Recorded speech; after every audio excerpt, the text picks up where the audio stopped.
Good morning students. सैकड़ों class को आगे शुरू करते हैं। क्वेश्चन है हमारा, स्किनर के अनुसार मंदबुद्धि बालक की इन चारों में से कौन सी विशेषता है। यानी स्किनर ने इन चारों में से मंदबुद्धि बालक किसको कहा, क्या क्या उसकी विशेषता बताई है। मंदबुद्धि बालक में आत्मविश्वास का अभाव होता है, बिल्कुल होता है स्टूडेंट्स। दूसरों को मित्र बनाने की अधिक इच्छा होती है। संवेगात्मक और सामाजिक रूप से असमायोजन भी होता है।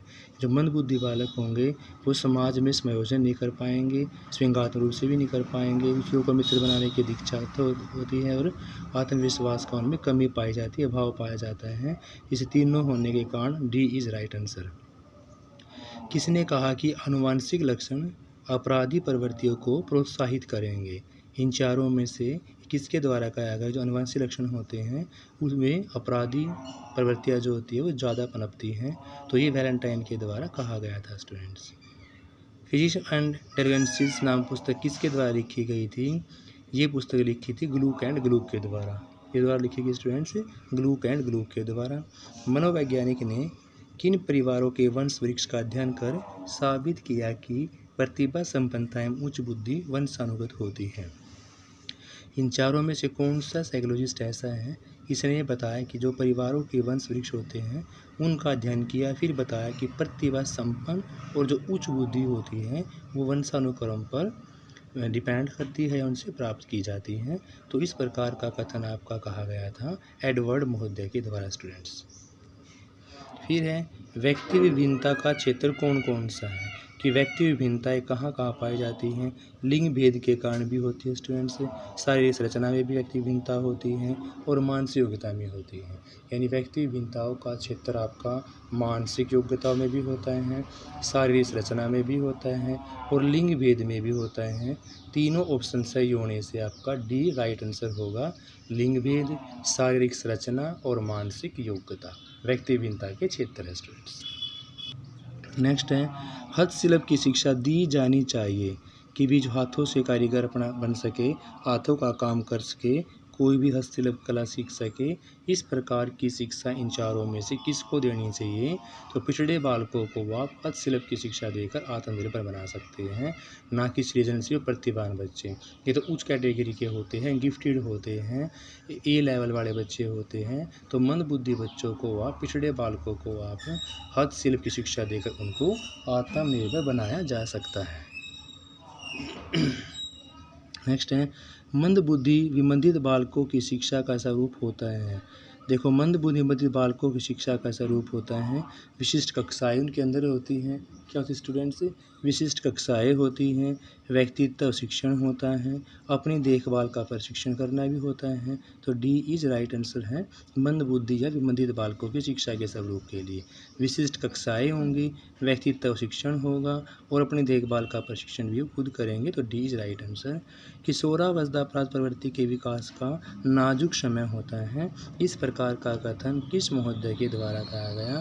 तो इस प्रकार का कथन आपका कहा गया C.W. वैलेंटाइन के द्वारा स्टूडेंट्स। किसके द्वारा कहा गया, C.W. वैलेंटाइन के द्वारा। बाल अपराध का सामाजिक कारण क्या होता है। बाल अपराध का समाज कारण माना जाएगा इनमें से माता पिता का आपराधिक जीवन। अगर माँ बाप में कोई भी एक अपराधी हुआ तो बच्चा उसको देख के भी, समाज में रह के उसको देख के भी बाल अपराध बन सकता है, यानी कि उसी जैसा बन सकता है। इसलिए आपका इज राइट आंसर। आपके पास 4 ऑप्शंस दिए हुए हैं, कौन सा कारण पिछड़ेपन के लिए उत्तरदायी नहीं पूछा गया है। देखो, नहीं है, परिवार में कलेश की स्थिति तो होती है, ज्ञानेंद्रियों के अगर दोष हो तो भी कमी होती है, अगर वातावरण के साथ समायोजन की समस्या भी होती है। नहीं है तो नहीं में आपका आएगा खेल कूद हेतु समय की कमी, कि बच्चे के पास खेल समय की कमी इस बात के लिए रिस्पॉन्सिबल नहीं है। नेक्स्ट आपका, प्रतिभाशाली बालक की विशेषता इन चारों में से कौन कौन सी होगी। तो प्रतिभाशाली जो बालक होते हैं स्टूडेंट्स, उन्हें मानसिक प्रक्रिया की तीव्रता होती है, बिल्कुल होती है, कि मानसिक प्रक्रिया बड़ी तेज़ी से होती है। गिफ्टेड बच्चों के अंदर दैनिक कार्यों में विभिन्नता होती है, ये भी होता है, और है पाठ्य विषयों में तो देखिए रुचि होती है अरुचि, या तो रुचि ज़्यादा होगी या अरुचि होगी, तो आपका तीनों ऑप्शन सही होने से डी इज़ राइट आंसर। पिछड़े बालक की क्या विशेषता होगी? पिछड़ा बालक सीखने की धीमी गति होगी, जीवन में निराशा का अनुभव होगा, समाज विरोधी तत्वों की कमी। देखो पिछड़ा बालक होगा वो सीखने की धीमी गति भी होगी इसकी, जीवन में निराशा का अनुभव भी महसूस करेगा, समाज विरोधी कार्यों की प्रवृत्ति भी ज़्यादा होगी, इसलिए डी आपका राइट आंसर होगा स्टूडेंट्स। पिछड़े बालकों की विशेषता में तीनों ही ऑप्शन सही है आपके। क्वेश्चन स्टूडेंट्स, अगर व्यक्ति अन्य विवृत्तियों की तुलना में धर्म के प्रति अभिरुचि को ज़्यादा महत्व प्रदान करेगा तो इन चारों में से कौन सी विधा है, कौन सी विमा है?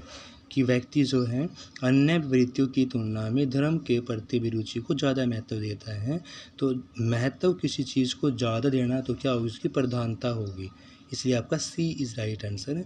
कि अगर व्यक्ति अन्य वृत्तियों की तुलना में धर्म के प्रति ज़्यादा धर्म को यदि प्रधानता देगा, धर्म के प्रति उसका रुझान ज़्यादा होगा, तो इस प्रकार की बीमा उसकी प्रधानता कहलाएगी। संतुलन सिद्धांत के प्रतिपादक इनमें से कौन से थे? तो संतुलन सिद्धांत के प्रतिपादक थे आपके हाइडर साहब। कौन थे स्टूडेंट्स? हाइडर। किसके? संतुलन सिद्धांत के प्रतिपादक। अभिवृत्ति के सिद्धांत को POX प्रारूप किसने बताया है? इन चारों में से कौन सा सिद्धांत ऐसा है जो POX पर निर्भर करता है? तो वह आपका संतुलन का सिद्धांत है जो POX हुए अभिवृत्ति पर डिपेंड करता है। क्या है उसका नाम? संतुलन का सिद्धांत है। वह प्रक्रिया जिसमें व्यक्ति नई सूचनाओं को प्राप्त करके पुरानी विवृत्तियों में परिवर्तन करता है, नई सूचनाएं प्राप्त करेगा और पुरानी विवृत्तियों में कुछ चेंज कर देगा। इस प्रकार की जो आपकी प्रेरणा है वो सूचना क्या कहलाएगी? अनुन्यात्मक सूचना कहलाएगी स्टूडेंट्स। फिर है अभिवृत्ति में कौन कौन से विचार तत्व एलिमेंट इनमें से शामिल होंगे? देखो भावात्मक संज्ञानात्मक होंगे, सिर्फ संज्ञान व्यवहारात्मक होंगे, भावात्मक व्यवहारात्मक और संज्ञानात्मक। जहाँ पर आपका भाव भी होगा, संज्ञान भी होगा, व्यवहार भी जुड़ा होगा, तो तीनों ही होने से कारण आपका सी राइट आंसर होगा, क्योंकि तीनों ही आपके जो व्यवहार तत्व है वो अभिवृत्ति में शामिल होते हैं। इसलिए भावात्मक भी होगा, संज्ञानात्मक भी होगा और व्यवहारात्मक भी होगा, तीनों होने से सी इज राइट आंसर। अभिवृत्ति के निर्माण में इन चारों में से आपका कौन सा उत्तरदायी होगा? क्या अभिवृत्ति का निर्माण या अभिवृत्ति के कारण आप प्रत्यक्ष अनुभव कर सकते हैं या अप्रत्यक्ष अनुभव कर सकते हैं? तो अप्रत्यक्ष अनुभव करने के कारण आपका डी इज़ राइट आंसर, क्योंकि इस चीज़ को देखा नहीं जा सकता, जिसको देखा नहीं जा सकता आपका मूर्त नहीं होगा, अमूर्त होगा, और अमूर्त में क्या होगा? आपका अप्रत्यक्ष अनुभव होगा। अभिवृत्ति प्रक्रिया का क्या कार्य है? अभिवृत्ति प्रक्रिया में क्या समायोजन होगा, अहम से बचाव होगा, वातावरण का ज्ञान जुड़ेगा, या डी इज़ राइट? तीनों आपके होंगे। देखो स्टूडेंट्स, अभिवृत्ति की प्रक्रिया में समायोजन बिल्कुल होता है, अहम से बचाव भी होता है, वातावरण का ज्ञान भी बच्चे को बिल्कुल मिल जाते हैं, इसलिए D is right answer for अभिवृत्ति प्रक्रिया का कार्य करने के लिए। पेरी और कैकियो ने किस प्रकार का प्रतिपादन किया था?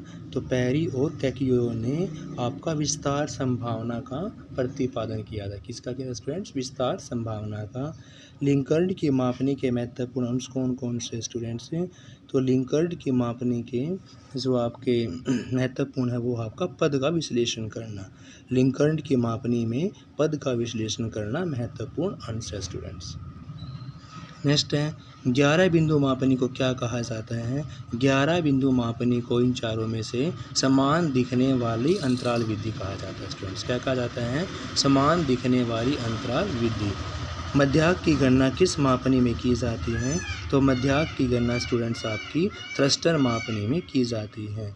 11 बिंदु मापनी किसने दी थी? तो 11 बिंदु मापनी आपकी थ्रस्टर मोध्य के द्वारा दी गई थी। कौन दी गई थी? 11 बिंदु मापनी थ्रस्टर मोध्य के द्वारा, और 5 बिंदु मापनी लिंकर्ट के द्वारा। आपने बार बार इस क्वेश्चन को ध्यान से याद करना है कि 5 बिंदु लिंकर्ट का था और 11 बिंदु थ्रस्टर का था। फिर है संज्ञान विषमता की स्थिति कब समय उत्पन्न होती है?